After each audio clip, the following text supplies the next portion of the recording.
বদনজর যদি কোনো ব্যক্তি বা বস্তুর প্রতি কারোর হয় তাহলে সেক্ষেত্রে আমাদের করণীয় কি?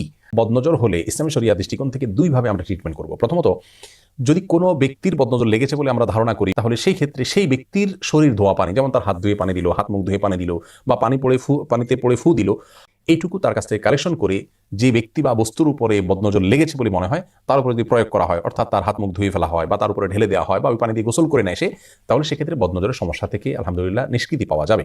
অনেকে বলেন যে যার বদনজর লেগেছে বলে আপনার মনে হয় তার কাছ থেকে যদি পানি পড়া নিতে না পারেন বা তার শরীর ধোয়া শরীর নিঃসৃত পানি যদি আপনি নিতে না পারেন, যদি সমস্যা মনে করেন, তাহলে তিনি যেখানে বসেছেন, ছুঁয়েছেন, এরকম কোনো জায়গায় ভিজাতানা দিয়ে মুছে সেটি কোনো পানিতে ভিজিয়ে সে পানি প্রয়োগ করলে ইনশাআল্লাহ বিদিনিল্লাহ একই উপকারিতা পাওয়া যেতে পারে।